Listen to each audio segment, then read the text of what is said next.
Hello বন্ধুরা, আজকে বানিয়েছি টক দই দিয়ে চকলেট কেক। একটা বাটিতে 1 বাটি টক দই, হাফ বাটি চিনি, ছোট বাটির হাফ বাটি সাদা তেল। এবার এই সমস্ত ভালো করে ফাটিয়ে নেব। ভালোভাবে ফাটানো হয়ে গেছে। এবার কিছু কম 1 বাটি ময়দা দিয়ে আবার ভালো করে ফাটিয়ে নেব। বেটারটা একটু ঘন হয়ে গেছে, তাই অল্প কাঁচা দুধ দিয়ে বেটারটা আবার ফাটিয়ে নেব। এবার 2 চামচের মতন চকলেট পাউডার দিয়ে ফাটাবো।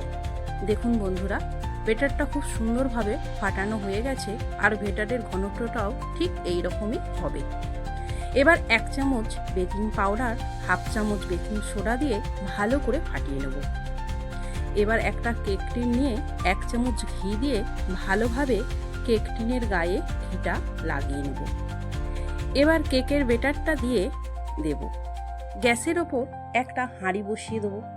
হাঁড়ির ভেতর একটা স্ট্যান্ড দিয়ে এই কেক টিনটা বসিয়ে দেবো। ওপর থেকে একটা থালা দিয়ে চাপা দিয়ে দেবো। গ্যাসটা এখানে লোতে রাখবো। 25 মিনিট পর চাপা খুলে চকো চিপস দিয়ে আবার চাপা দিয়ে দেবো। 10 মিনিট পর চাপা খুলে একটা টুথপিক দিয়ে দেখে নেব কেকটা হয়ে গেছে নাকি। দেখুন বন্ধুরা, কেকটা হয়ে গেছে, আর কাঠির গায়েও কিছু লাগছে না। যদি বেটারটা কাঠির গায়ে লাগতো তাহলে বুঝতে হবে কেকটা বাকি আছে। এবার গ্যাসটা বন্ধ করে দেব। আমার এখানে কেকটা বানাতে 35 মিনিট টাইম লেগেছে।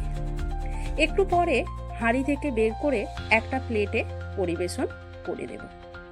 কেকটা খুব নরম হয়েছে। দেখুন বন্ধুরা, কতটা নরম হয়েছে, আর খেতেও খুব ভালো হয়েছে। যদি আমার এই রেসিপিটা আপনাদের ভালো লাগে তাহলে লাইক, কমেন্ট আর শেয়ার করে দেবেন। যদি আমার এই রেসিপিটা আপনারা ফেসবুক থেকে দেখেন তাহলে ফলো করে দেবেন, আর ইউটিউব থেকে দেখলে সাবস্ক্রাইব করে দেবেন। ধন্যবাদ বন্ধুরা।